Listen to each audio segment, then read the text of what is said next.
welcome to this evening's London Borough of Hackney Audit Committee for Wednesday the 19th of April. We have quite a hefty agenda this evening, and we are hoping to get through as much as possible and obviously allow as many questions as possible for members here present and for those online. In terms of apologies that we've currently received, we've got Councillor Polly Billington, and that's it at the moment. And we've also got Councillor Margaret Gordon, who is joining us online. And for the purposes of democracy and the sort of changes, is that obviously Councillor Gordon can join in with the meeting. It's absolutely appropriate, but obviously will be recorded as sort of online and not sort of part of the membership. So that's agenda item 1. Agenda item 2, if there's any declarations of interest from members for anything associated within the papers. Is there any declarations of interest? I should actually make this before we start. I just wanted to welcome Mark Agnew to the team. He's my new wingman, as I've affectionately called the officers that support me in my role as chair. So hopefully we will make him welcome during the meeting, and he's already given me lots of stuff to do and got me fully prepared for today. So the next item on the agenda is minutes of the previous meeting. And members will note that we've actually got timings for this evening's session, which is a new thing. And I think it's just because we just want to keep to a strict time and also make sure there's equity in different items of the agenda as well. So members, in terms of minutes of the previous meeting, do the committee agree with the meetings of the Audit Committee that was held on the 18th of January, gosh, that seems a long time ago now, as an accurate record of the proceedings? Great, thank you.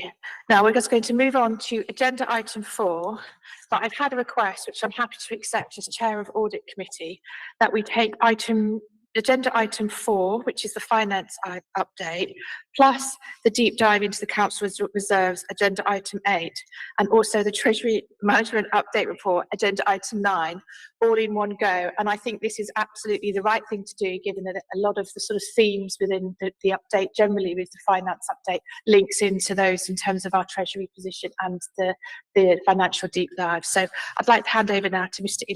Ian Williams for that item, for those 3 items. Thank you. Great stuff, and thank you very much for that, Chair, and good evening, everybody. Hope you're all well.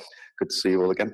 So what we've done this evening is, and we shared the slides with members of Audit Committee in advance of the meeting, so conscious there's quite a few slides to run through, and hopefully there won't be too many surprises in here. But I think as a team, what we wanted to do was take those 3 items together to enable a sort of richer discussion. So we're going to cover this evening where we are with General Fund outturn forecast, the HRA forecast, a bit of economic context, a bit of an update on where we are with the March 23 budget, and then talk about medium-term financial plan, capital programme borrowing, and then the reserves deep dive, of which a number of people in this room have really contributed towards. I think it's a really positive step that we've been able to do that in the way that we have, and I think it's a really comprehensive report that we include in the agenda here tonight. So the latest outturn forecast that we've reported to Cabinet shows the challenging financial position the Council continues to find itself in on the back of not just the cyber attack, but also the implications of the pay award, which was higher than was anticipated, cost pressures from all the things we're experiencing in terms of inflation, and then obviously the service pressures that we've set out in detail. I do think when you look at the forecast we put forward here tonight, that we continue to show that we've looked to contain that, and I think Councillor Chapman and myself have updated Cabinet regularly over the last few months about how the Council's managed to contain any increase in that overspend and look to set out how it's going to pay for that going forward, which I think is really positive. Turning to the housing revenue account, continues to see significant pressures, but we've set out in the papers here tonight how we're proposing to balance that. Obviously, some of those measures are quite temporary, but the budget we've set out for 23-24, working closely with Councillor Chapman and Councillor Mackenzie, indicates how we propose to do that. And we're very happy to take any detailed questions on that item. Turning to the economic context, I think even today's newspapers show the real challenges that are being faced in terms of inflationary pressures. We're seeing inflation start to plateau, but still not significantly reduce. And of course, things are a lot more expensive than they were a year ago. And I think particularly when we think of our residents in terms of food cost pressures, we saw some of the analysis that came forwards that shows, some of the actual real day-to-day food costs on an annual basis, nearly 20% increases in costs. We've obviously seen some of the measures brought forward by the Bank of England. We've seen the cost of our borrowing rise, should we choose to undertake any borrowing. We've seen the impact that's had in terms of PWLB rates. We're also seeing the current energy price guarantee for households, the £400 payment ceasing at the end of last month, and obviously the new cap coming in going forwards. The Energy Business Relief Scheme, as we've talked about previously, will be replaced by a less generous one. Whilst it'll apply to schools and charities, it won't apply to local councils. But I think I've circulated previously briefings to this committee on the approach that myself and the energy management team have taken to making sure we secure the best prices we can for energy, particularly from the consortium we're party to, which is the laser contract. The national budget that came forward in March set out the government's approach to managing the economic position. We've seen, haven't we, how the total departmental spending plans were set out through to 27-28, and the proposals for expenditure rises. I think what we have to recognise there is those cash term increases really are before any increase for inflation. And according to the Chancellor, what this will really mean is a real terms increase of just 1% in each year, 24-25 through to 27-28. It's also important to note that actually within those assumptions, there is an expectation that council tax income will increase by at least 5%. And I think we need to bear that in mind in terms of what questions we'll bring forwards to future budget meetings of the council. I think for me, the main takeaway is that we cannot expect any future funding increases to offset any unaddressed budget overspends in 24-25. And actually what we need to now do is focus our plans, and Councillor Chapman and myself, working with the Mayor and Cabinet, are working hard to make sure that the 24-25 and beyond financial plans are robust and enabling the council to set a balanced position. I'm sure members have had a chance to go through the sort of some of the specifics that were included in the settlement for particularly in relation to impacts for local government, and we can see there some of the policies that come forwards. I think we're still awaiting some of the real details on the swimming pool support fund and some of those other measures. And of course, in terms of levelling up funding, we know that I'll just pause there. And of course, we know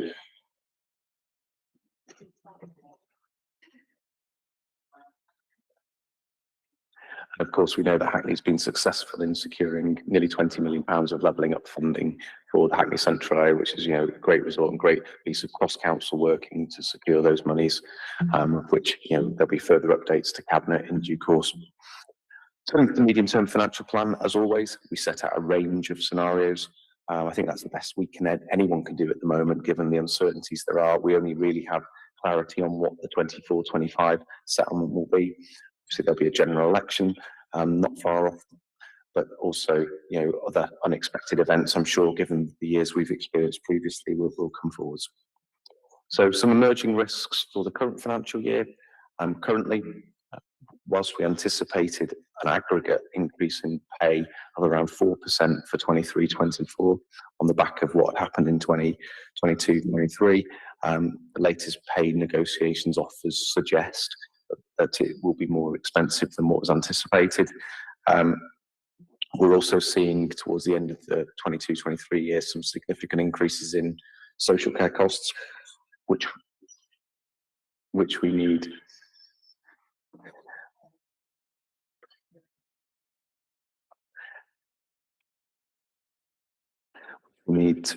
To address, and obviously working with colleagues on the corporate leadership team, we're looking to make sure that we maintain expenditure within the cash limits that we've set. What we have seen, and we're not unique in this case, the whole insurance market continues to be really challenging for local authorities through Cabinet Procurement and Insourcing Committee, Councillor Chapman and I took a paper that set out in detail the Council's approach to securing new insurance contracts for the current financial year, and we have seen some significant increases, not just in general inflation costs for our insurance contracts, but particularly in relation to leaseholders. And I've joined a working group of treasurers, not just from within London, but across the country, to see how we can actually engage with insurers, local authorities, to see how we can take forwards that discussion about making sure that there's a significant and healthy competition within the insurance market, but it may ultimately require us to look at alternatives to what we've considered before. You know, some members of the committee tonight will recall discussions that in London we had around London mutuals and vehicles like that.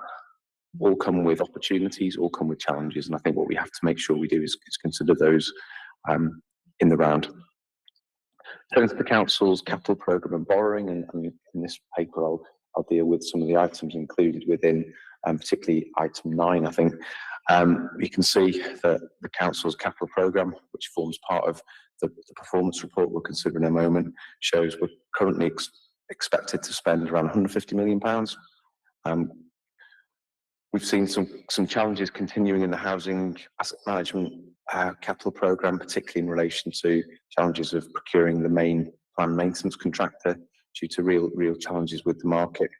It still feels to me there's a degree of optimism bias in some of the profiling of capital spend, which we've identified in previous audit committee deep dives. But I think it's important to bear in mind that sometimes, you know, spend that hasn't been incurred doesn't mean it's necessarily an underspend. Actually, it means it's just be spend that occurs later on. And it is also fair to say that, you know, the contractor market's been particularly difficult. We're seeing a number of contractors enter significant financial difficulty due to the economic climate we're in. Set out in the Treasury update, we've undertaken no new long-term borrowing. However, what we have seen is the cost of borrowing continues to rise, and that reflects the change there's been in interest rates. Gilt yields and therefore PWLB rates are forecast to remain broadly steady over the medium term, although there will be no doubt degree of some continued volatility over shorter term periods. And just as by way of an example, PWLB certainty rate for 10 years maturity at the end of December 22 was 4.5%, which was sort of in line with our Treasury advisors' forecast.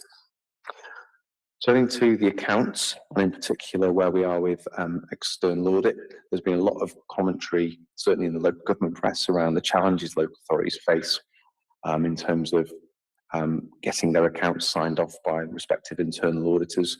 There was an article only today in Public Finance magazine about some of this, and I know there's a paper on the agenda later this evening that will also look to cover some of it, but just by way of a headline, we're planning to give an update on the 2021 accounts and the 21-22 accounts later on this evening. The 2021 opinion was delayed as a result of the moratorium on opinions resulting from what was classified as the infrastructure asset issue, which we've reported previously to the committee. But what we can say is that the government has finally issued a statutory instrument in relation to that issue. Officers have since provided amended notes and disclosure to our auditors, and the auditors anticipate issuing an unqualified audit opinion in the next few weeks. Turning to 21-22, draft statement of accounts were published by the end of July in line with the statutory deadline, and the audit is very nearly reaching completion. Unfortunately, due to the protracted nature of the 21-22 audit, a new national issue has arisen that may impact on the concluding of that, and that relates to the way that pension schemes and triennial valuation is incorporated in those accounts. Accounts closure for 22-23 is well underway. The team are making fantastic progress. They've been working really hard over the last few weeks to make sure that we're on schedule to get the accounts published for the end of May, which will be a return back to the previous statutory deadline. Turning to the reserves deep dive, members of this committee have received a number of papers in relation to the work that was done over the last few months in relation to that particular deep dive.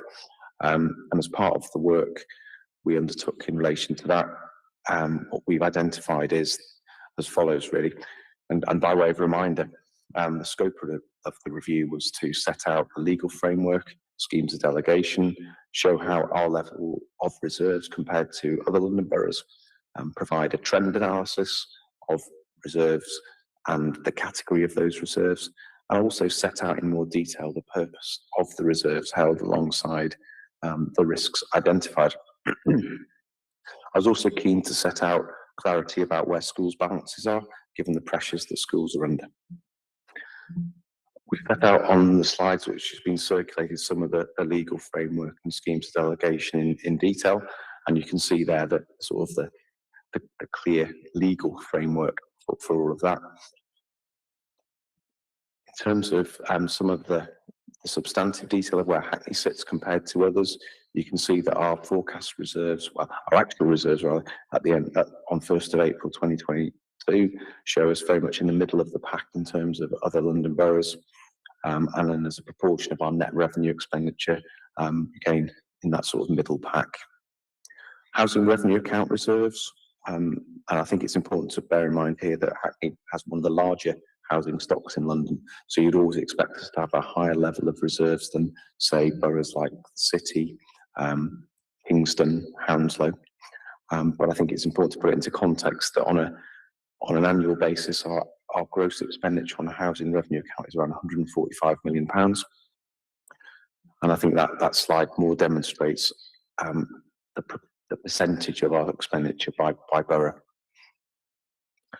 Slide here on the use of those reserves, and we've seen them used at different points in time to mitigate either cost pressures or bring forward investment plans to release future years' savings, and again a bit more detail there on some of our usage. Set out in the paper and summarised on the slide here some of the specific reserves that we've got. And in addition to that, some of the usage we've used for the current financial year, and in particular to enable us to mitigate some of the risks that have come forward, particularly driven by cost of living pressures.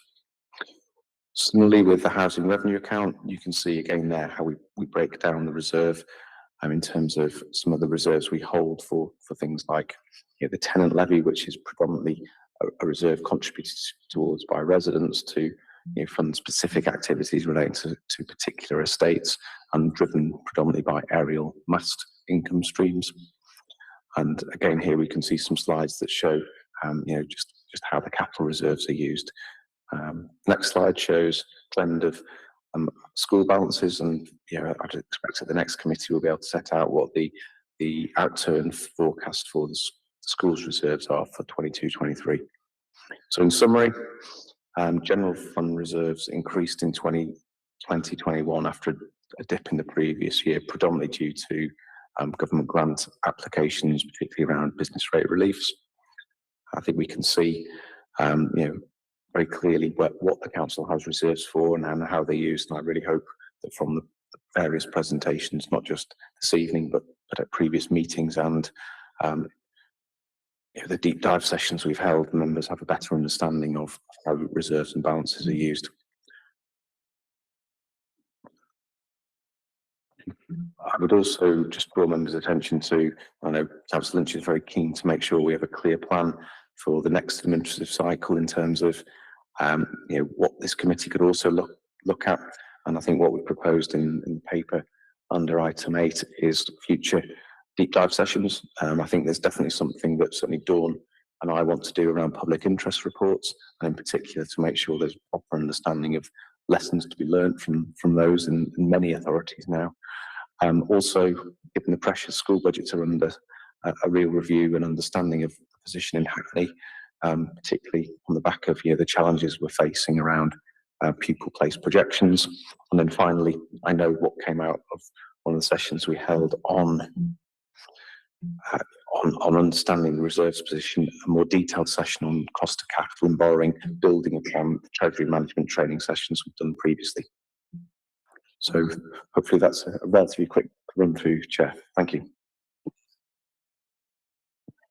Thanks, Ian. Did you want to, does that cover the other item agenda that you had, which was item 9? The Treasury Management Update. In principle, yes, in terms of the update on where we are with PWLP, okay. Yeah. That's great, thanks very much. So I'm going to open up for questions from members. and obviously we'll take it from there. I've worked out technically with my maths that we're looking to combine all this to maybe, we've probably got about maybe 10, 20 minutes for questions, I think, at a max. Okay, I've got Gilbert first. Then Sarah. Thank you, Chair. Thank you, Ian, for that very comprehensive report. There's a lot of stuff in there, obviously. So I'm just going to kind of flick through some notes that I've made on the way through the presentation. So just on inflation, so the last time we were here, I asked about energy prices, and you said that we can afford buy in a sort of conglomerate with other boroughs in London. But you're saying that that essentially could be of concern. So where are we at with that going forward? Ultimately, are those, because you said the costs were essentially we bought into the future, so they were sort of settled, but obviously they're going to go up. So how is that going to affect us? And just want sort of more assurance around that area, around future buying. And then I noticed on the national budget issues, the £63 million swimming pool support fund, which is fabulous, very welcome. And that led me to think about support for schools. I know it's it's quite tangential, but so yeah, there's a question around funding for schools essentially, and the national funding formula from the government in relation to schools. Funding will be allocated directly to schools based on a single national formula, as set out in the consultation response. We are taking a gradual approach to transition. Each local authority will continue to set a local school's funding formula. So I wanted to know if we started work on that. And this is in relation to schools operational guide, which was issued by the government on the 22nd of February 23. Sorry, maybe a technical question there. You can come back to me. You don't have to come back to me verbally on that one. And maybe one last one. Sorry, Chair. A bit like what I get a bit confused about what committee we're in now. So I'm like, we're talking about. Well, it's part of the, Absolutely. So the question is a technical question about this, my understanding. And then the last question, I'll stop there, Chair, is the reserve funds for the cyber, 4.4 million. And you say recovery from the cyber attack will be mainly drawn down this year. So I just want assurance that there'll be money left in the pot in case something happens again.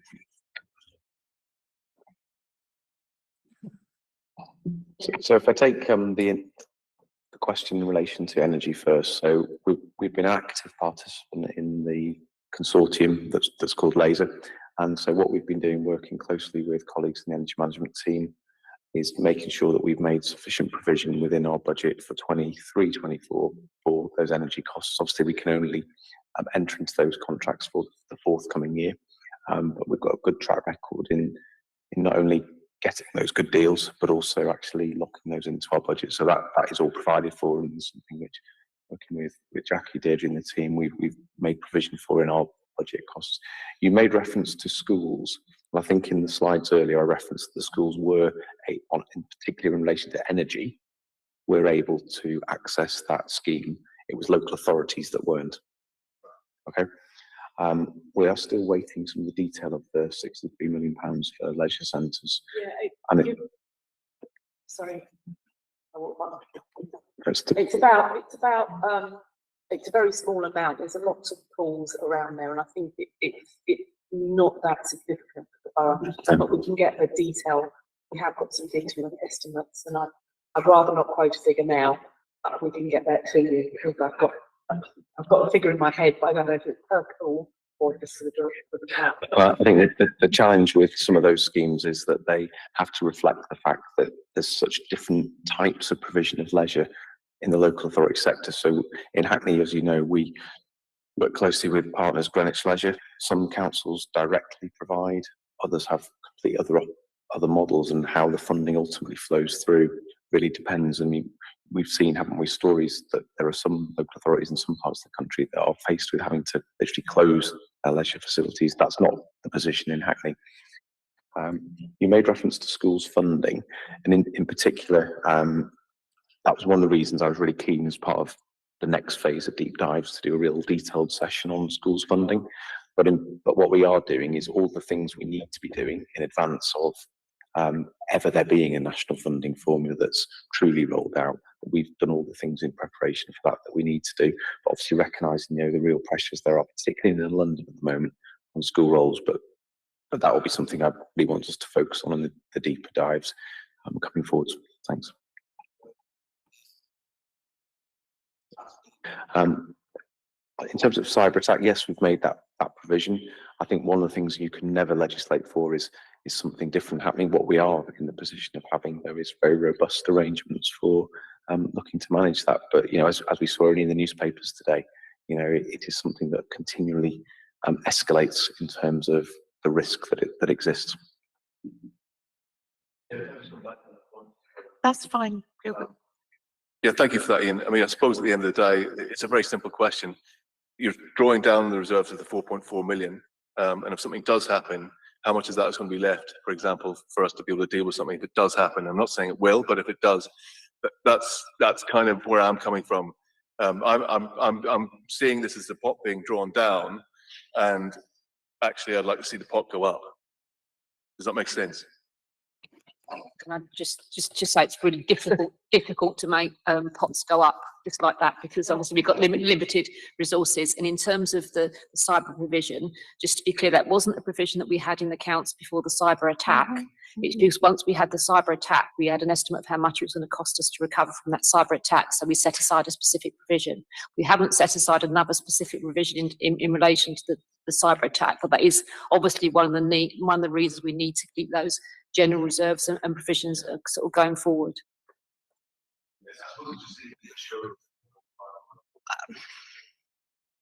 I think officers have covered that now. Councillor Young. Hello, thank you for all of this, and thanks for sending us the slides in advance. I'm interested in the interplay between thinking about retrofitting and damp and mould problems. So the interplay between the HRA account, capital spend, sort of medium term and future capital spend, and the risk register, the relationship between all of those three in terms of our retrofitting plans. I know we've got the SHDF fund money, but future retrofitting plans and current and future spend, because obviously the damp and mold problem is, well, I was going to say coming to the fore. We knew about it already, but you know, we're really trying to deal with it now. I think what I would say in terms of responding to that initially, and I'm sure colleagues not just in the room but in attendance virtually may also want to come in, because I think some of this will come up in the risk register for climate, homes and economy, is that I think from my experience what we're seeing is housing revenue accounts be under more significant financial pressure than they've been under for many years. Obviously there's absolutely great ambition to build more council houses, also to retrofit our stock, but also at the end of the day we've also got to make sure we maintain our stock. And we've seen on the back of COVID, predominantly due to the fact that it was harder to undertake the regular repairs and maintenance programs that would have been established in previous cycles. And we've seen also stock use more intensively as well. And so I think, you know, what we are finding is that interbalance, and that trade-off is going to be something we need to work through very closely with the development of the capital strategy going forwards. And it's why with Councillor Chapman and the team, we've set up a new governance model internally to manage the capital programme and capital management, to make sure that we don't just consider the revenue budget and the capital budget as separate items, but we consider them together. And so we look to make sure that when we make those investments, they are in the best interests of the stock and the best interests of our residents. So I suppose in a way it's in part again why I was keen to have one of our deeper dives at future audit committees, not just building on the school's position, but in relation to capital borrowing and the capital programme a bit more. So the interaction between the two can be better articulated and really understood about the choices that are going to have to be made. You know, we're considering undertaking a stock condition survey of some of our stock. That will come back with detailed analysis of what that will tell us, and that will then obviously drive decisions, conversations about what is affordable within housing revenue accounts. So just put simply, the more planned works we do, the less responsive repairs. Yeah, and so as a sort of matter of policy and how we balance that, are we trying to err towards, I think, and tell me if I'm wrong, I think when we do plan works, that's capital expenditure, not revenue, yeah? Okay, so we're trying to err towards more plan works where we can, because we know that that will reduce that revenue spend, is that right? Okay. I've just put in the message, an invitation for our director of that particular service area, for Ricardo Hyatt, if he wanted to come in, if he felt he wanted to add more assurance to you, Councillor Young. But no, he's quite. Okay, thank you.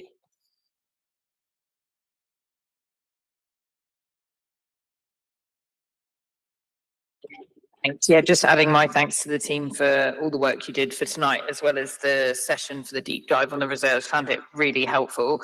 Part of my question is kind of covered, I think, by what that discussion. So I was just going to ask about if there's any expectation in the changes of the HRA revenue and it's like reserves over the next year. That was just, yeah, what do we expect to see changing in the HRA reserves? And my question was going to be about the swimming pool fund, because I know from the NHS that when the government makes a big statement about a pot of money that is large, because 63 million is large, but when that dribbles down, it does become very small when it comes down to borough level. And I just wondered if you felt any of that would end up impacting residents, or if it's just, yeah, if it won't make any impact, and just, yeah, a plea for us all to keep pushing for more funding in that area, yeah. So I think, yeah, you're absolutely right. You know, £63 million, once you disaggregate that to what, 300 odd local authorities, it's even much greater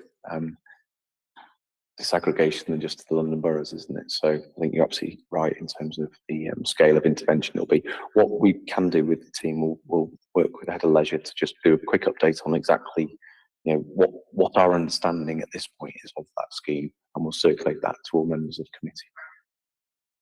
That would be really helpful. Thank you, Ian.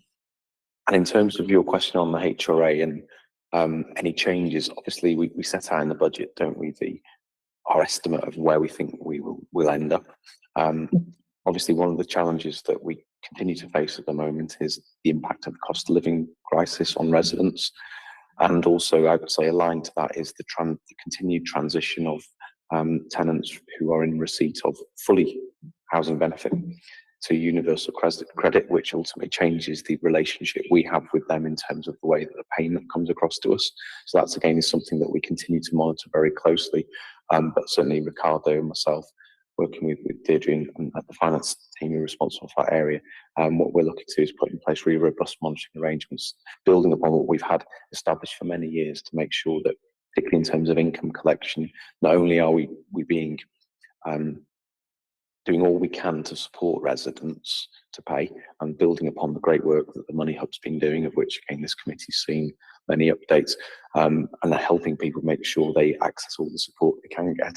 But where genuinely they you know, I've got to a point we look to put in place the support packages and the sensitivities around our approach to debt collection and that side of things as well. So looking at holistically across all council services, and that continues to come forward. So very happy to bring an update on that work and the work of the Money Hub to the next Audit Committee. And just on that note, were you happy with the responses you got offline? Yeah, brilliant. Thanks, Councillor Zoe. And then Councillor Lynn Charlton. Oh, well, we're on all cylinders tonight, aren't we, everyone? So, just to, I know there was some correspondence outside of this meeting. Would it be helpful if we publish responses we can, so that all members of the committee see them and put them in the minutes? Yeah. Sounds sensible, because they were good questions actually. Yeah, that would be useful for everyone to share as well. Thank you. So I was just typing in the chat that I failed to welcome all of our colleagues online and also our colleagues who are external to the council from Mazars. And because of the fact that they're here today, we're just going to move them up the agenda a little bit. So that's our next agenda item, is agenda item 6, which is the external audit report. And we've got remotely from Mazars, Suresh Patel, Stuart Frith and Tom Greensill. And our role is essentially just to note the contents of the report. And obviously we've already touched on the sort of overarching challenge around things getting published and what have you. So over to yourselves. It's really nice to see you all. Thank you very much for attending this evening. Thank you, Chair, and thanks for accommodating our remote access. I've got another audit committee straight afterwards as well, so it's helpful to be able to be in 2 places at the same time. So we've got a paper, I think it's a supplementary paper, which is our kind of report on the 21, well, essentially on the 21-22 accounts, but as Ian has already alluded to, it does cover the 2021, which we are pretty much going to complete and subject to sort of the final final procedures in terms of the final version of the accounts. We will be signing those off in the next week or two, which is obviously a good position to be in. 21-22, I'm going to ask Stuart in a second just to update you on the status page of the audit, because things have moved on, and then I just want Tom to pick up the infrastructure issue just to explain where that landed. But I suppose I should talk about the kind of main issue on 21-22, which Ian has already alluded to.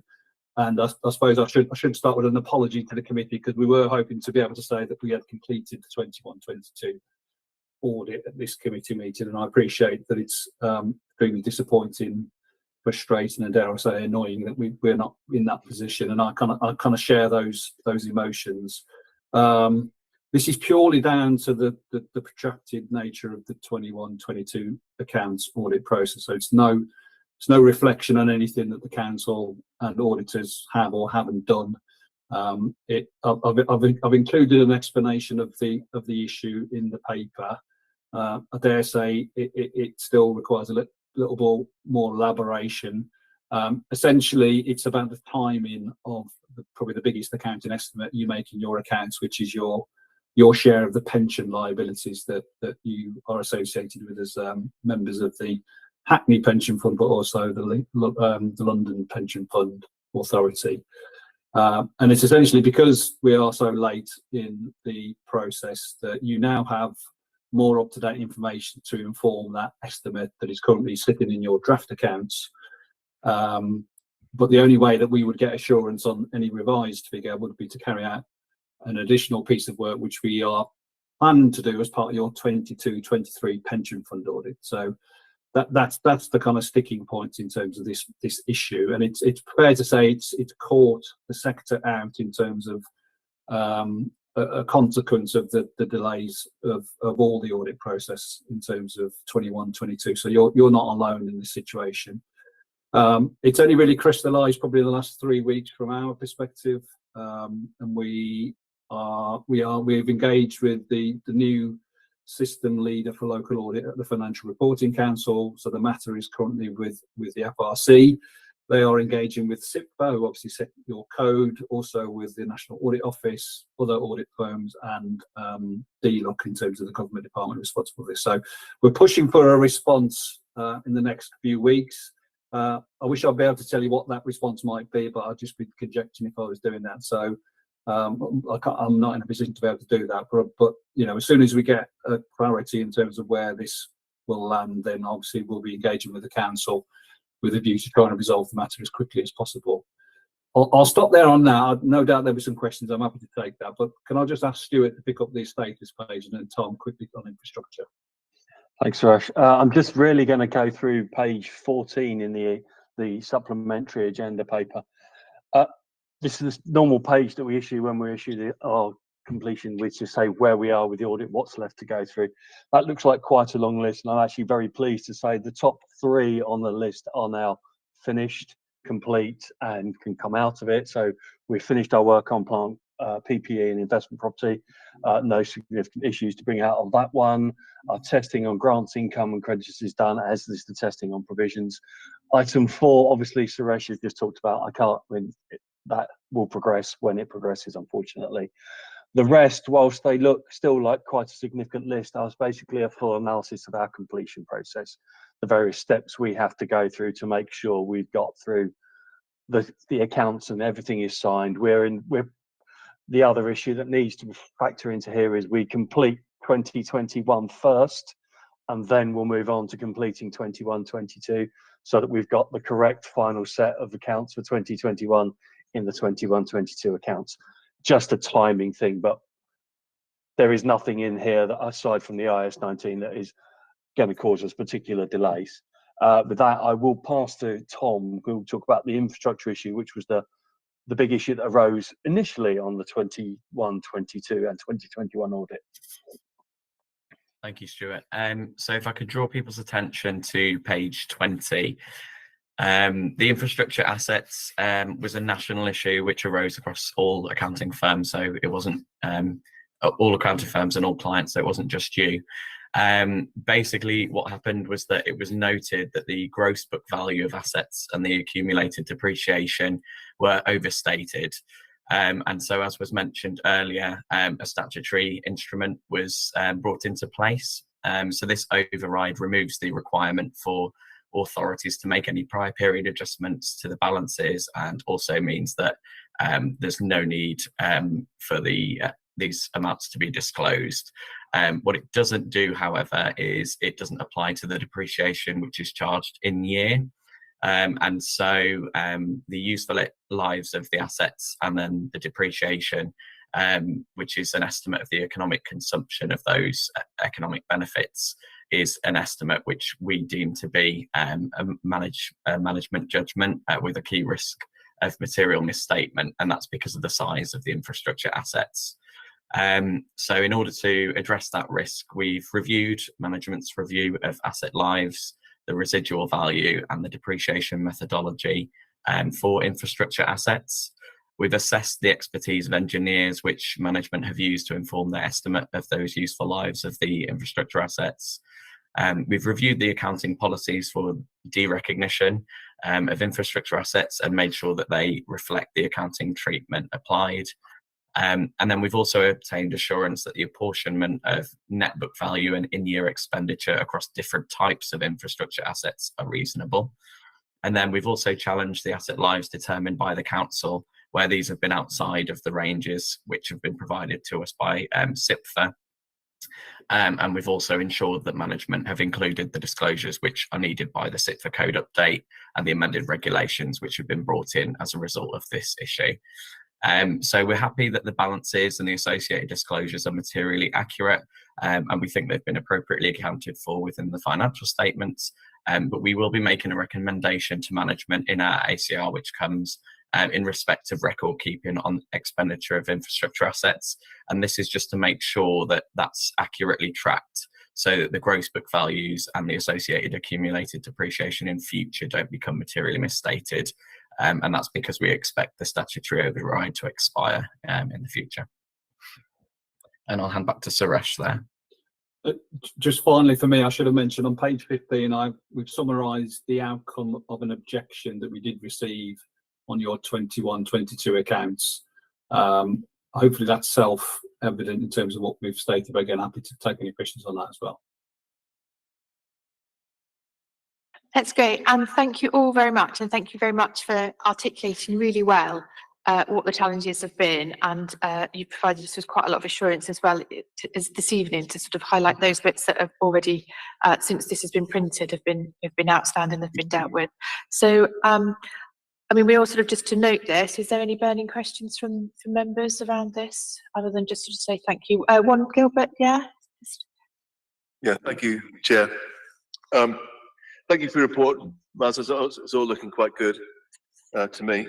But just on the pensions thing, the national issue, pensions issue, in the report it says these values are likely to be materially different to the estimated values used for the draft accounts. That's page 5. Leading up to that, it says the council received the latest triennial review from its actuaries, which provides actuals for the 31st of March 22. These values are likely to be materially different. Are they likely to be materially different in a good way or in a bad way? So, but if I may, Chair, sorry. Yes, you can come up. Absolutely. So I think what we've seen is across the board in terms of the local government pension scheme, the triennial evaluation that was 2022 sees significantly improved funding levels across the board. And I think, you know, Suresh and I have discussed this, as I know Suresh discussed it with many other of my colleagues in other places, and his counterparts from other firms, is that one of the issues of the time it's taken to conclude audits means that normally audits would have been concluded before the triennial evaluation process had started. But, you know, as Councillor Chapman and Councillor Adams saw at Pensions Committee a month or so ago, you know, the latest valuation at that point of the Hackney Fund was a funding level of 122%, which is far and away above any of the figures that would have been anticipated on the back of the previous triennial valuation. So it's in a much stronger position. Yeah, right. Thank you. Thanks very much. And Ms. Ez, you're more than welcome to stay, but you're more than welcome to be released from the meeting now. And thank you very much. And hopefully we'll see you at the next audit committee. Thank you very much for your hard work. Thank you. Appreciate it. Okay. So our next item is item agenda 5, which is the performance update. And we have Bruce Devell, and is Matthew online, or is Matthew? Oh, okay, great. Thank you, Michael. So yeah, so the performance update, which is pages 21 to 56 within our papers, and we've got about 20 minutes for this. So 1940 end time. Over to you guys. Yeah. I was just going to say, Michael, on that point, obviously I'd like you to like not just carry on for like the end of the meeting, but I'm just mindful that you've got quite a few items as well, and more than happy for you to sort of put them as a group as well if you felt that was appropriate as well. But yeah, we'll look at the performance update for now, because I'm sure there'll be some questions around that. But thank you. Sure. Okay, so in terms of the risk register update, it's the quarterly update on the corporate risks. I'd flag that you will see the full corporate register at the next meeting. So this is kind of to keep people informed rather than in-depth analysis. But what I think would probably be helpful would be if I just covered those risks that are new on the register, and also those that you'll see have escalated in score. So there are 3 new risks. The one with the most current traction is the falling school rolls. The biggest impact for the council being there that it's per pupil funding. So if schools are not filling all of their places, it has the potential to call into question the financial viability of individual schools. And I'm sure you're aware of some of the conversations that are going on around that at the moment.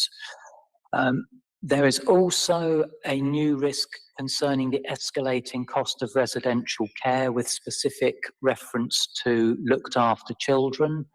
And the risk there is about the financial cost and the knock-on of that in terms of how many places Hackney can afford compared to what may have been the case previously. And the third new risk is the power outage, which was something that I think came onto this register around about January time, and that was reflecting, if you recall, there were worries around the storage in particular of natural gas in this country, and what would be the consequences if there were power cuts. And looking at some of the predictions, there was some quite scary stuff there about what would happen if power was unavailable for an extended period of time. Obviously, we're mid-April now, so that will have abated to some degree. In terms of the escalating risks, temporary accommodation, the score has gone up for that. The reason is that there are increasing pressures on both the supply and the demand side, and we're also facing higher competition for what capacity there is than was previously the case. So in particular, some central government departments, which also require accommodation space, have the capacity to outbid an organisation like Hackney several times over. The other escalating risk, and I think an update was circulated on this following the last meeting, is around climate change. And the reason for that score increasing is that despite a lot of good work that Hackney is leading on, our climate response plan remains at the consultation stage. And while that remains the case, it's difficult to give assurance that we will do all that we have agreed to, because it's not agreed at this stage, regardless of all that work that's going on. So that's the reason for the movement in the score there. So that's the movement on those risks. As I say, you'll get a full update on the corporate register at the next meeting, but if there's anything immediate to that, happy to take questions. Thanks, Mike. I've got Councillor Young and Councillor Gilbert. Just on the temporary accommodation question, what are we doing to mitigate that risk? What more are we doing than we were already doing to mitigate that constant but growing risk?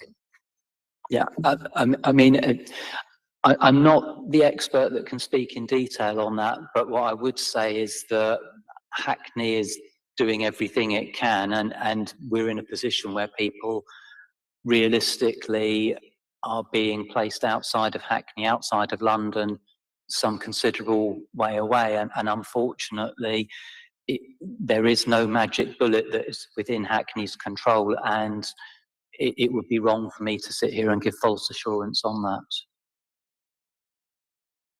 I think it's worth noting, and he might want to come in, that one of his officers sent round a sort of, I think it was an email to the entire organisation around this, because obviously there's the implications for sort of how sort of everything works together with this very sort of vulnerable group of residents as well. So I thought that was, I don't know, Ian, if you wanted to expand on what Jennifer sent round. Absolutely, no, I think the note Jennifer sent round sort of captures the real challenges. But what I can say is that as a council-wide issue, it's being looked at completely as a cross-cutting issue. So, you know, from the housing teams, which know the quicker they turn voids around, that means we bring more properties back into occupation, then that's a great thing. And you know, there's been great progress made in reducing the turnaround time of voids by Ricardo and Steve, that we only looked at earlier this week. But obviously, you know, it is a very challenging time for us, and you know, we continue to update members in relation to the pressures not just we're facing, but the whole of London in particular is facing in relation to this issue. And we had a good session at, I think it was Living in Hackney only 2 or 3 weeks ago. Rob and I were here going through that, and you know, it's been an issue we'll continue to update members on. Thank you.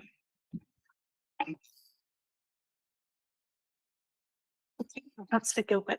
Thank you for that. Thank you, Michael, for your report. The cost of residential care is a similar question, really, in a way. You know, what impact does this increase in residential care costs have on our residents, and how are we going to deal with that going forward, and what will happen next? And then on the climate change risk, do we have an estimate of when some of these works will be agreed? Thank you. Thank you. On the cost of residential care, the impact is that Michael, Ricardo's indicated that he wants to speak on this. Would you prefer to do that, Ricardo? Did you want Michael? I was going to respond on the climate action plan timeframe. So I think there are a couple of questions in there. So perhaps Michael could answer the first bit, and then I'll come in afterwards. Okay. Yeah, I'm very happy with that. Yeah, the cost of residential care, there is a budget for that, as there is for everything that we do. And the impact will be that if the cost of the care is increasing, there is then a question about, can we provide the same number of placements? Do we exceed the budget? They're tough choices. You will get a more complete answer, I think, to that question at the next meeting, when it's not just the corporate register, but potentially the adults and also the children's risk registers will come, if not to that meeting, the following. And if I can hand over to Ricardo to give a much fuller answer than I'm sure I can on the climate change. Yeah, so in regards to the time frame for adopting the climate action plan that we have consulted on over a period of time now, it is due to be taken to cabinet, a report going to cabinet in May, following which it will be taken to full council. The climate action plan, alongside that document, we will be working on an implementation plan, looking at the next 3 years of actions that the council is directly responsible for. So this agenda clearly is very complex, and Hackney, in a lot of what we have done around street, scene and transport projects, in a lot of what we are planning to do going forward across our estate, is maximising the opportunities that are there before us. Ian mentioned earlier how successful we had been in securing funding from the Social Housing Decarbonisation Fund to retrofit an element of our council housing stock. That again, I think, points to us doing as much as we can, specifically around the issues that we are in control of.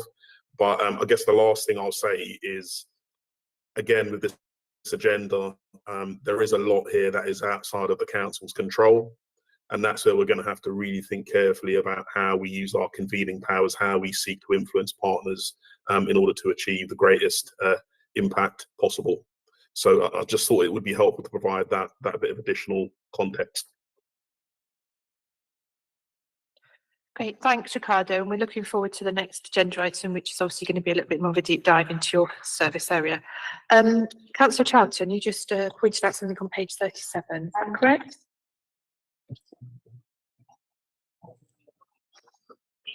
Sorry, I've got a couple of questions actually. On page 37, the percentage of household waste sent for reuse, recycling and composting. It says that this could be influenced by the cost of living crisis, and various explanations are offered. Is there any evidence of that? And, noting that the tonnage per household is actually increasing, it doesn't sort of really ring true for me anyway. So I do think that needs, that needs to be looked into, why that's happening. And then the other thing is on page 32, the void turnaround time. It's incredibly high still, and I just, wonder what the future is for that, because, with the housing crisis as it is in the borough, we really need to get that down. Thank you. I'm just thinking, particularly around the bit about the voids, I suspect that's a high risk for Ricardo, so maybe we can get Ricardo to cover that in his item. Would that be better, Ricardo, for you to cover that? Because it's probably be more better to cover it into that. And then in terms of the compost waste, the question was sort of around some of the rationale that's been put in there. Is that correct? I suspect that's probably come from work that officers have done with sort of consultations with residents, I don't know, or some of our, I don't know. Yeah, okay.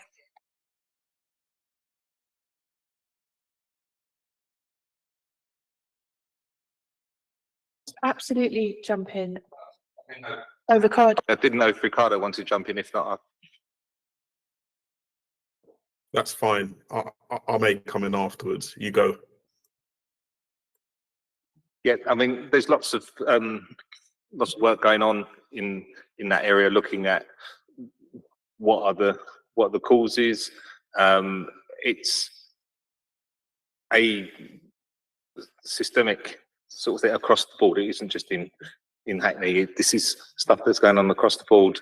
There's lots of issues with things around packaging, So when you go to a supermarket and you buy packaging, everything now is smaller and reduced packaging and everything else. So if people are recycling, we're still getting less tonnage in terms of recycling through, even though people are recycling in the same amount, if that makes sense. So you're still putting your cardboard packaging from your food in your recycling, but that's actually less tonnage than it was previously, because pretty much everything you're getting at now has got reduced packaging on. So there's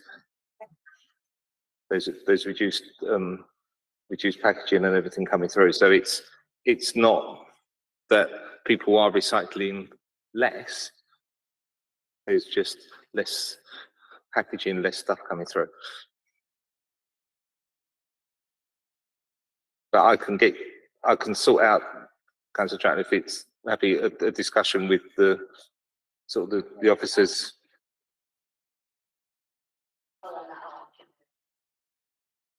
Yeah. Because they go through.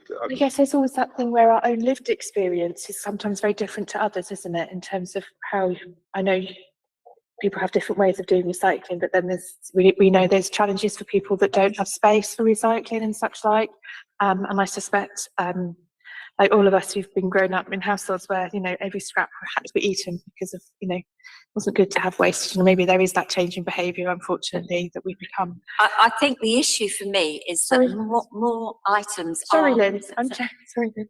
Sorry. Do you want to? I was just talking. Do you want to make another okay. point to Bruce? Yeah.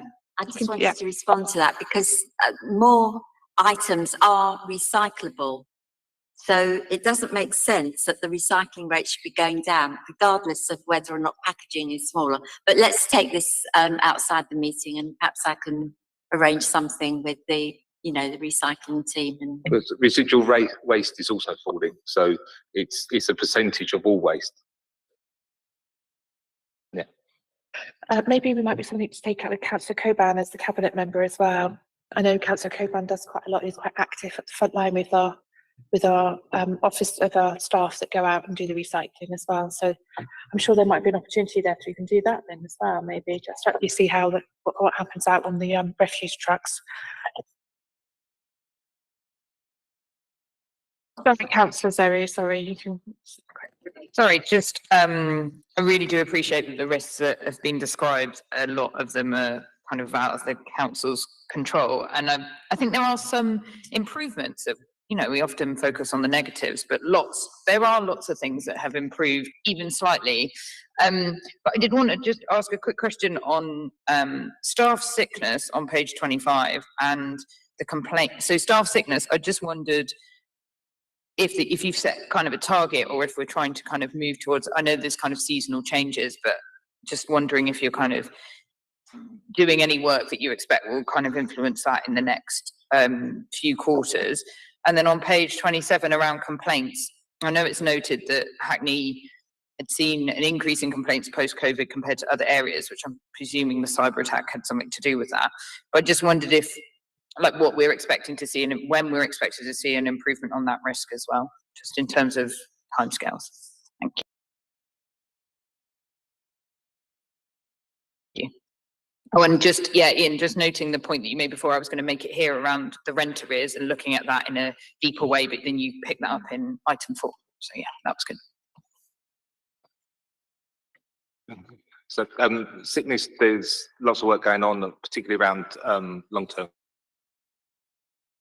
work going on with those cases, but as you can imagine, not all of those are simple, and also they have the best interests of people at heart as to what's the best outcome for everyone concerned. In terms of complaints, yes, there's a quite a significant uptick, but that's, excuse me, across the board, and is being seen by other councils as well. We've done quite a lot of work over the last few months with sort of benchmarking with others, and we're seeing a pretty much train line movement with everyone else.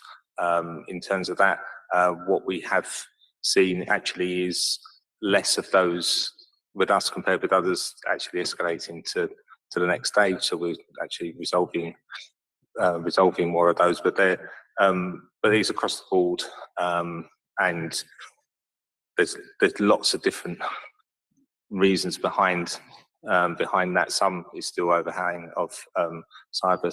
Many is people obviously a lot more chasing everything for cost of living, as you can imagine. So they're chasing every single thing because they need to.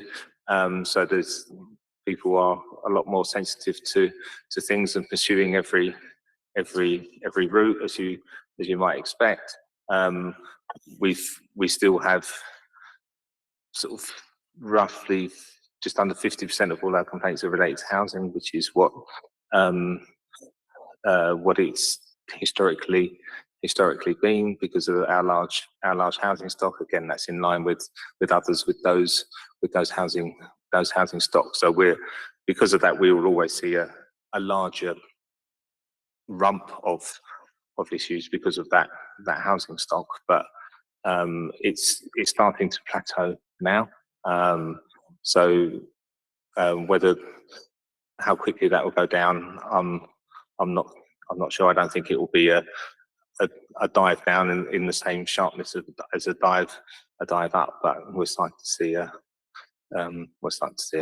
plateau. But we're not out of kilter with others in terms of that.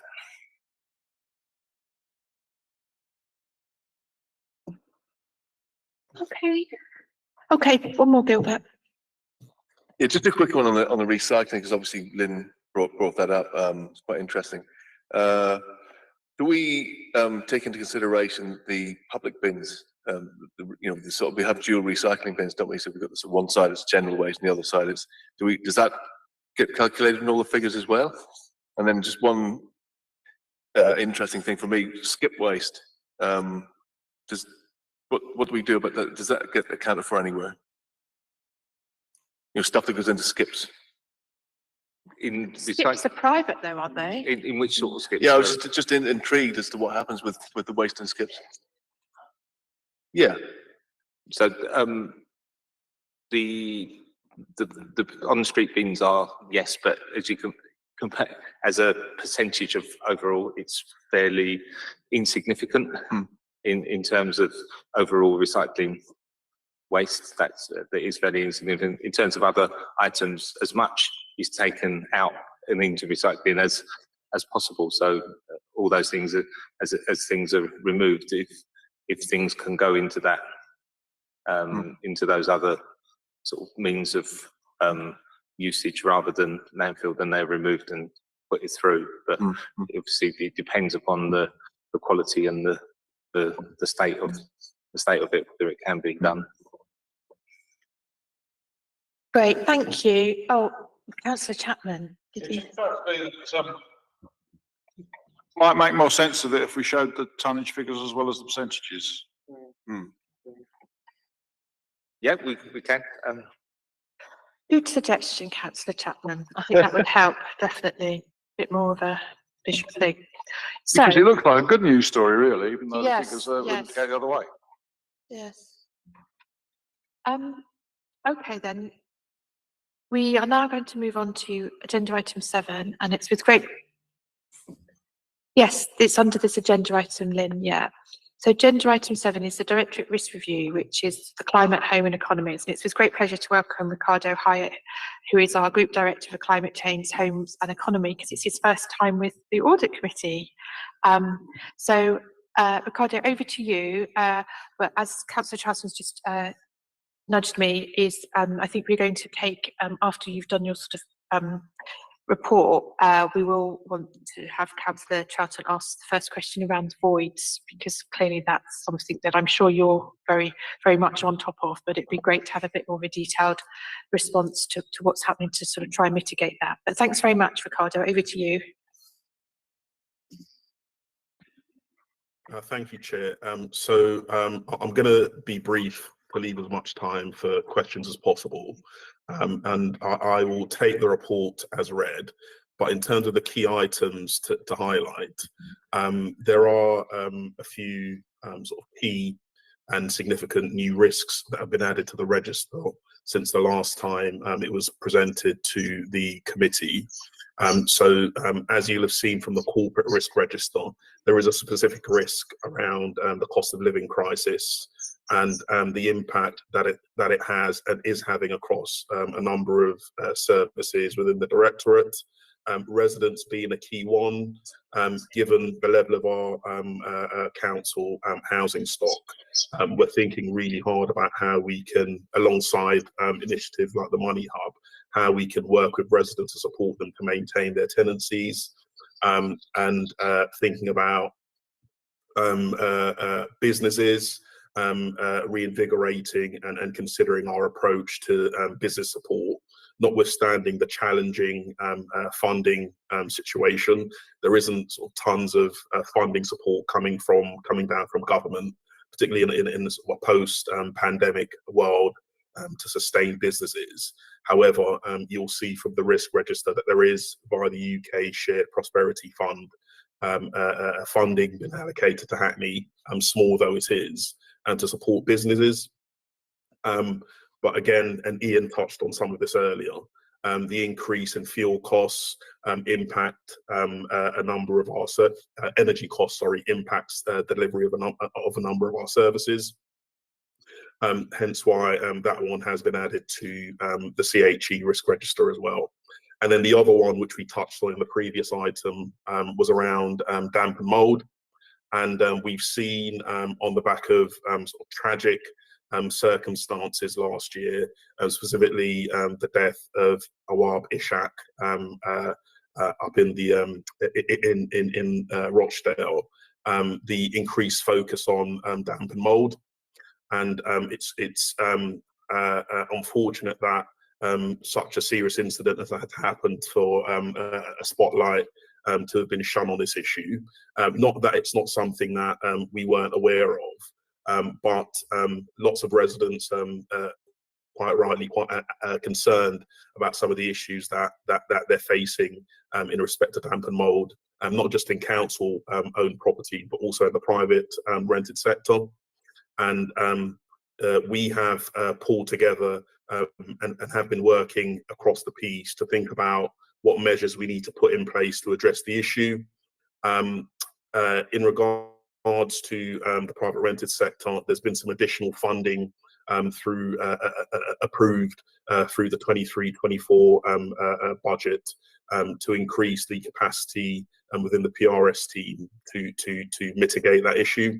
In regards to council-owned stock and council-managed stock, we've been working quite hard to put an action plan in place to address the issue of damp and mould early by putting in place a 24-hour leaks response initiative, which we piloted earlier in the year and have recently launched and are rolling across our response. We have also discussed in previous items the issue of planned asset maintenance and that the fact that we are behind on procuring a main contractor. And I think it was Councillor Young who referenced earlier that clearly if we are able to crack on and procure that contractor framework sooner rather than later, that will over time reduce the level and number of reactive repairs that we'll have to do. There is a link there and a challenge around how quickly we can do that. But again, that's something that we're working very hard to do and crack on with quickly so that we can address the issue. I think that those are sort of two of the new risks that have been added to the register. And as I said, in the interest of time, I'll just stop there and open for questions. Thanks, Ricardo. So Councillor Charlton and Councillor Young, Councillor Gilbert. Councillor Gilbert, yeah. Thank you, Chair, and thank you, Ricardo, for a really thorough report. The Boyd's turnaround is not going in the right direction. Well, it's improved slightly, so that's really positive, but it's way off target of 65 days. And I just wondered, you know, what additional measures you were putting in place to, you know, try and bring this target, you know, make it a reality. There's every financial reason for doing that. So, yeah, thank you. Yeah, so thank you for your question, Councillor. So as you acknowledge, we have seen some improvement in the void turnaround timescales. So to the end of Q3, I believe we are somewhere in the region of 140 days. In the last quarter of 22-23, that came down to a circa 119 days. It's still nowhere where we want to be, and we want to push further and get down to the target of 65. We are looking to the resources that we have in the building maintenance service to really target that void turnaround period. And basically, we're trying to balance the increased volumes of inquiries that we've had in regard to damp and mould and those reactive repairs that we absolutely have to address, whilst trying to put dedicated resource into turning around voids quicker, more quickly. We have consistently been looking to grow the DLO in order that we have additional operatives to enable us to do that. And where there is sort of overspill, look at how we can employ contractors to help us to do that. So there is a robust plan in place. We've still got a bit of a way to go, but those are the actions that we're taking. And you know, rest assured, as you've acknowledged, Councillor, this isn't only important because of the housing crisis and the need to increase the number of relets, maximise the number of relets that are able to bring forward each year, but it also enables us to address the financial pressures facing the HRA. The more quickly we can get properties let and you know, rents paid, that can only be a positive thing.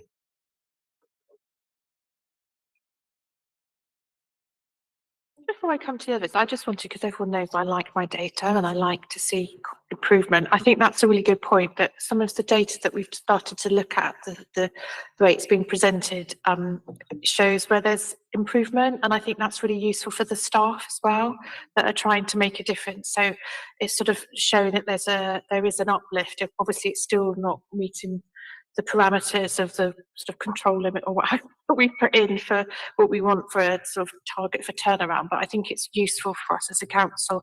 I read something this week actually around how that's really useful within sort of trying to keep people momentum up and keep staff motivated that are trying to make improvements and change. It's really important. Anyway, I digress. Coming to my question sort of builds on the question that Lynn asked, actually. Ricardo, I'm really interested in the pressure the council is under around the damp and mould work and, you know, the significant increase in costs in dealing with that. I know that there's quite a lot of planning going on.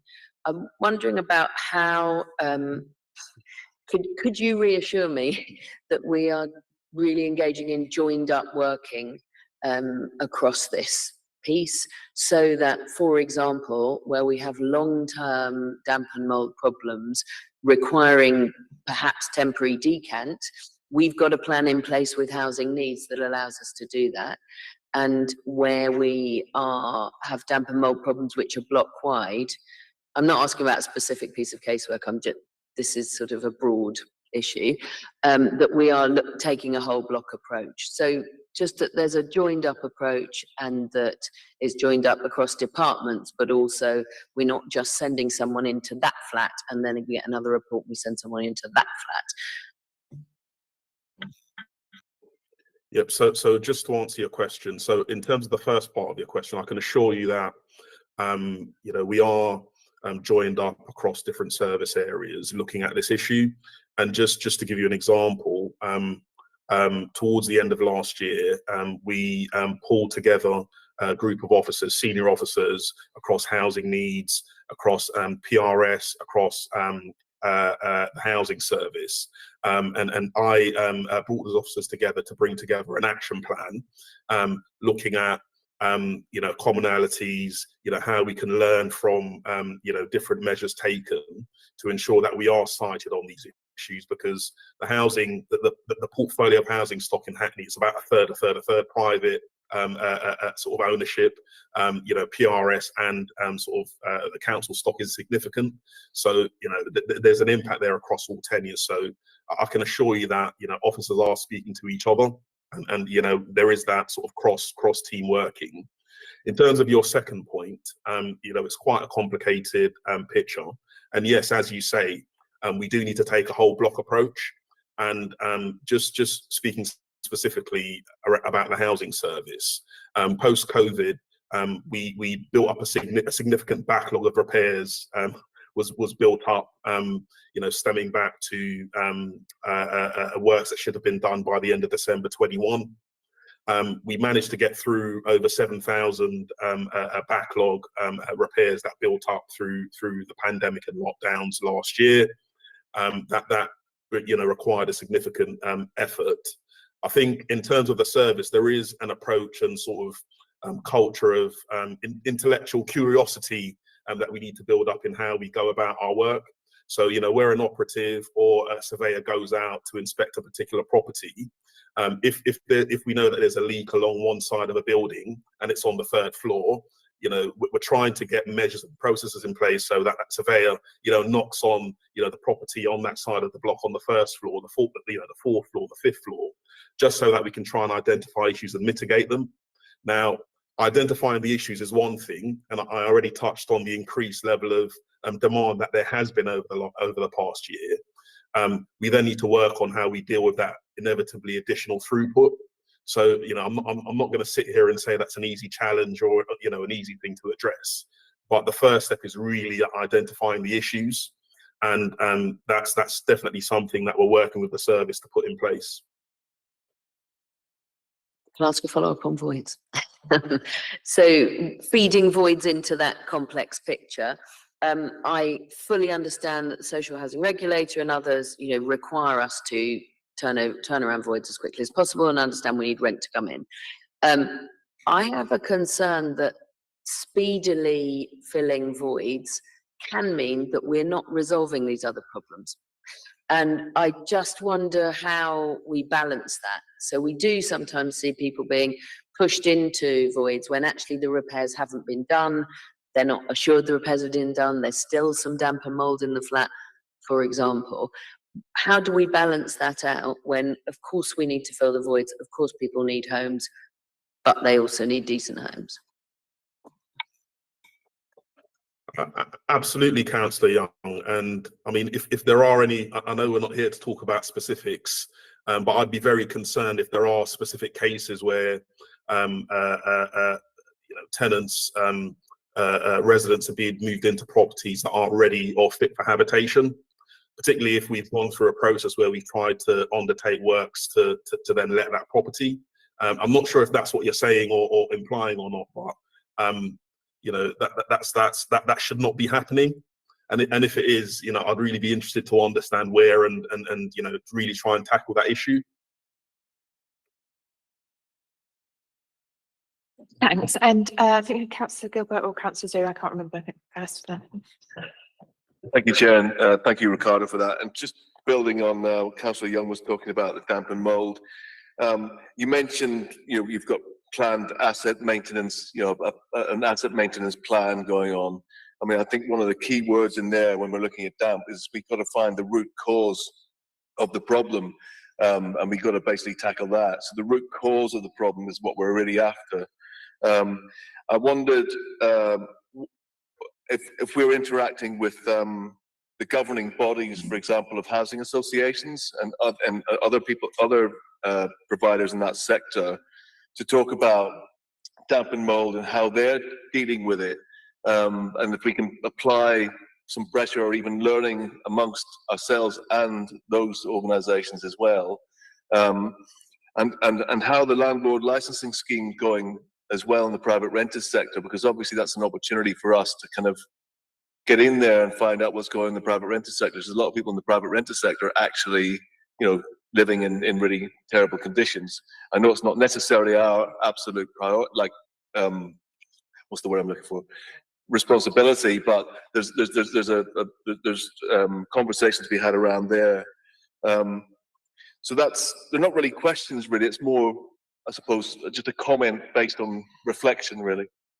Thanks for that, Councillor Smythe. I'm sure Ricardo might be able to come back. I guess there's not 100 different ways to deal with damp and mould.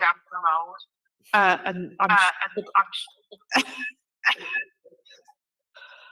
I don't know. Do you want to come back, Ricardo? Just very quickly. So I think one of the measures and approaches that we are we have been working to put in place is that there's a common challenge of damp and mould reappearing. And that has stemmed from, I think, not just in Hackney, but a general culture of, you go in, you wash it down and you repaint, you paint the wall or the affected area and you leave it. I think what we're looking to do is to try and tackle the issue first time. And in speaking to other landlords, housing associations, other councils, that's an approach that I know many landlords are looking at. So, rest assured, Councillor Smythe, that's definitely something that is on our radar. In regards to, and an approach we're looking at, in regards to PRS, that is slightly more challenging. I think while we're not the landlord, we clearly strongly encourage residents living in the private rented sector to report issues to the council. And as I alluded to earlier, some additional resource has been put into the enforcement service to ensure that we try to remain on top of that. But the scale of the challenge, as you've acknowledged, is quite significant. Thank you. And Councillor Zoe. Questions on a slightly different topic. I was interested on page 71 around the issue around kind of building cost, falling house prices, and the note that there's a consideration around Hackney living rent and if that would be viable. And I was just really interested in that and just wondered how that thinking was taking place, and if, because obviously that could solve a number of other problems. Just to note, kind of nursing crisis, workforce crisis in other areas where people can't afford to live in the city anymore, so can't complete their training, for example. I know the NHS would probably be really interested in that. So just interested in how that is being considered and if that would be viable and what the kind of implications of that would be. Another note on page 67, just interested in the notes around the growth borough and if that's got any kind of negative implications for us around that transfer back to us. I'll leave it at those things.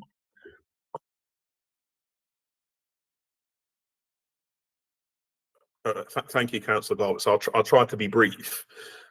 So there's been a perpetual issue within the housing sector for many years around how we cater for those who may fall between the cracks. And I'm talking about key workers here, or what we may term key workers. And that's where a product like Hackney Living Rent comes in. The challenge is that even with intermediate rents, if you like, or an intermediate product, it is still quite challenging for a teacher or a nurse because over time obviously wages haven't increased in line with rents or inflation. And in Hackney, apart from what individuals are spending on their living costs, there are broader considerations and increases in, the food costs and, other elements that those individuals have to contend with. I think what we have been doing in regards to the council's own delivery programme is looking at all avenues, trying to leave no stone unturned to see, what we can do to sort of cater for not just those residents who are in dire need of that social rented, council tenanted property, but also the broader sector and those that fall between the cracks. And just to say that we are in the process of reviewing the council's housing strategy. And that will encompass a sort of needs assessment, and we're looking to take that work forward to see, you know, what's needed to provide for those sectors. So there's quite a lot in what I've said there, but and there's no easy answer. And Hackney Living Rent is possibly one solution, but it's not a straightforward or easy product to deliver. In terms of your second question on so the transfer of planning powers back to the council, I think as we set out in the risk register in the paper, that's one of capacity and resources. There is some ongoing engagement and work with the growth boroughs and with the LLDC to sort of plot that out and think about what their and to get the opportunity to review what their sort of resourcing plan is around that transfer of powers back. But as a council, given what we've discussed today, and I'm sure in other forums about how challenging the financial situation is, we're going to have to think very carefully about what those financial implications are for us.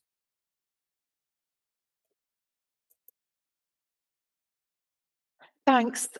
Thanks, Ricardo. I was really interested to hear about the needs assessment for the different sectors, because I know, particularly for one of our sort of main employers within the borough, this has impacted on some of the sort of experiences of the staff, particularly those that are coming over from overseas as well. So that'd be really interesting to see how we could maybe work with our other partners across the borough, because obviously, as you said, this is impacting on everyone, and even our own staff as well that can't afford to live in Hackney. So thank you, Ricardo. So, right,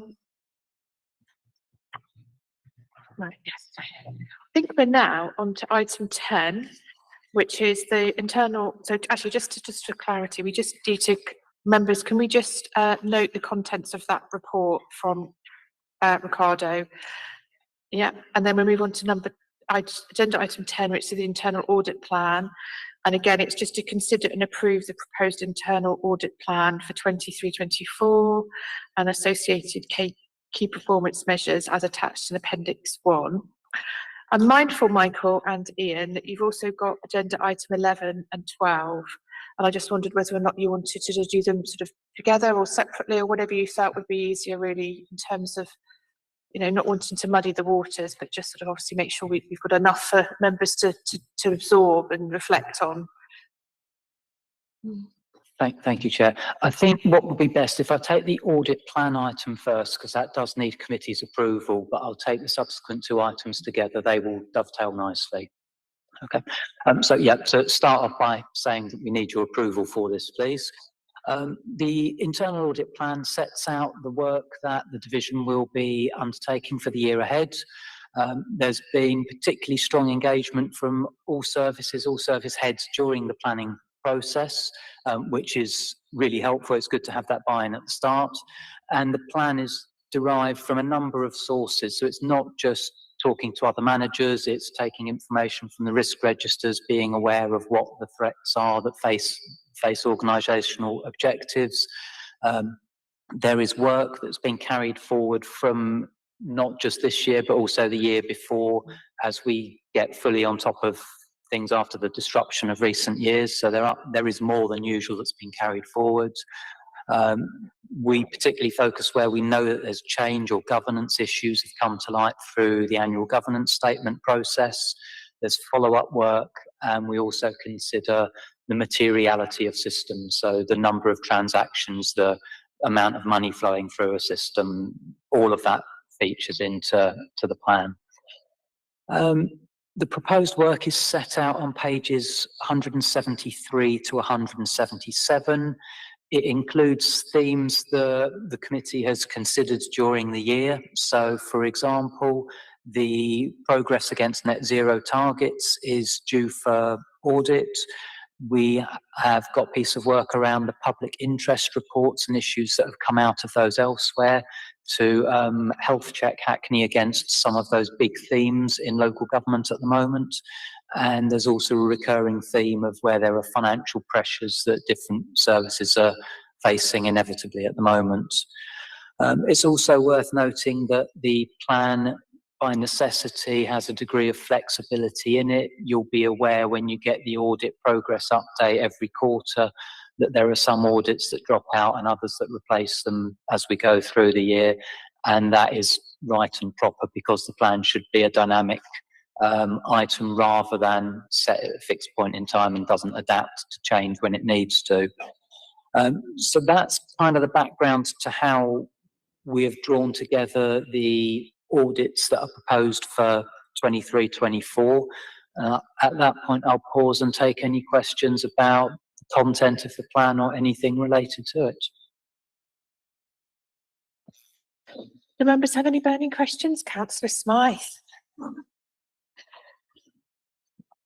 Sorry, Chair. It's Just fine. that I'm keen and interested. That's what we're here for. Yeah, Michael, just on page 75, and thank you for that. The Integrated Learning Disability Service assignment, and it says high level scope or whatever, cyclical review, not audited for at least 5 years. Do we have to do that every so often? How regularly do you have to do that? I mean, it seems quite important to me. I think when you consider the number of services that Hackney delivers, we don't review everything every 5 years. The plan is done on a risk basis. So it's where is the risk, what could go wrong, and things will be looked at more regularly according to how high the risk is, what the resources are, and also inevitably nowadays, what are the competing risks in other areas and weighing that up. So 5 years is not excessive in that context, I think. Thanks, Michael. And which of you is first? Councillor Chatton. Thank you, Michael. Thank you, Chair. I just wondered, in the right to buy audit, what sort of areas would be reviewed in that? Thank you. Certainly. So it's worth bearing in mind that this is a high level plan. The details of it have not all been finalised at this stage, but it is assurance about the controls that are in place for the service primarily. So yeah, it's that type of a review.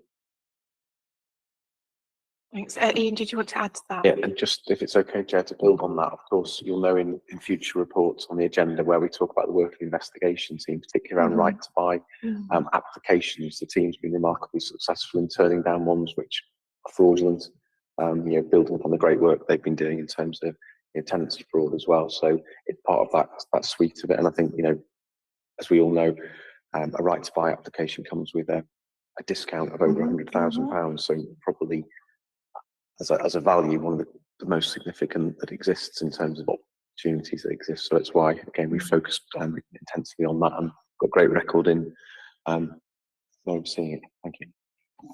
Could I just ask, in my sort of privilege as chair, that seems quite an interesting little bit of work, actually. I was wondering whether or not maybe members would be interested in that, because obviously it's one of those sort of hot potatoes, isn't it, right to buy?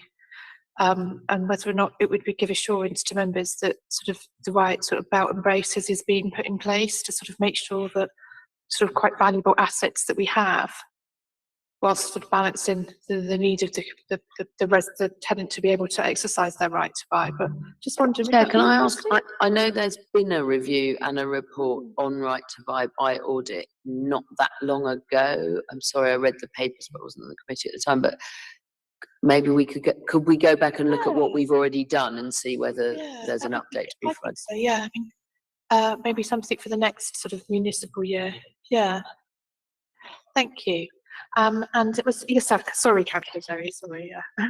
Thanks, Michael. I always really appreciate your reports and your updates. I find this area really interesting. I just wondered if you could give a bit of information about how on page 169 the timing. Like, I was really interested in how the time is split between the different kind of activities. And I just wondered if that management and advice at 22%, is that standard? Is that like a usual amount of time? And yet, just to note that I know there's been loads of work to get you back on track, because I know the previous reports have talked about kind of things being caught up, but it looks like lots of work has been done to try and get us back on track. So just, yeah, appreciating that as well.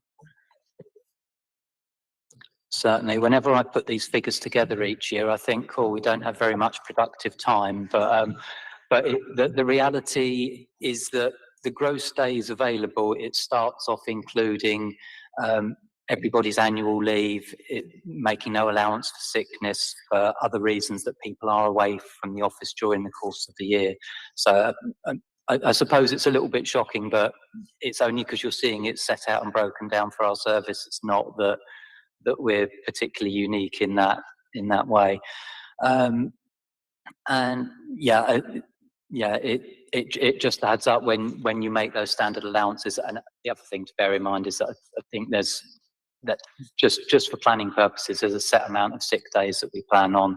There's a certain amount of training days that we plan on, and some of that doesn't actually materialise, so it might not be quite as low as that. The productive days may be higher.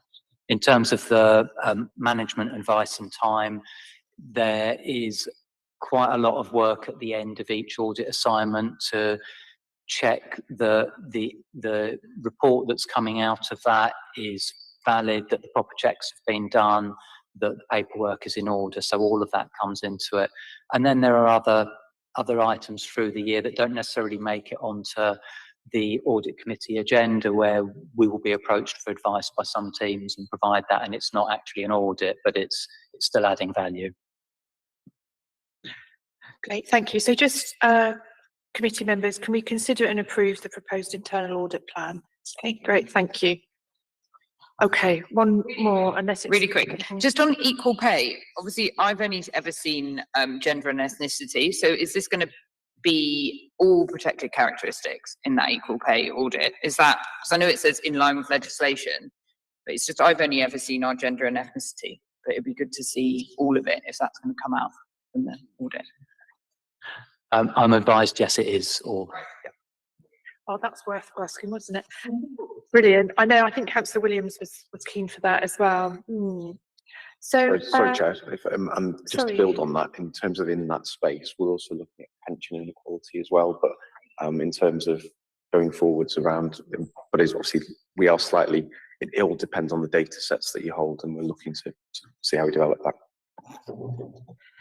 So the next item agenda, we've got I'm just mindful of the timings, is audit and anti-fraud quarterly progress report, the whistleblower annual report, and I'm just wondering whether or not, in terms of our role, we're just being asked to consider and note the progress. And I wondered whether or not, Michael and Ian, if you wanted to just put a set out, or if there's anything burning questions from any members that could be sent written, essentially, if there's anything that people felt was burning to be asked today.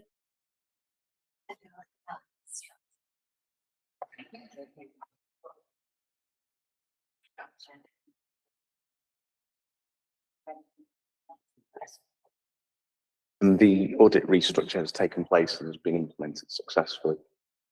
If we can do a note on any outcomes for it, but depending on the questions, obviously elements to it, you may not want to always answer in a public forum, but it's been concluded, hasn't it, Michael?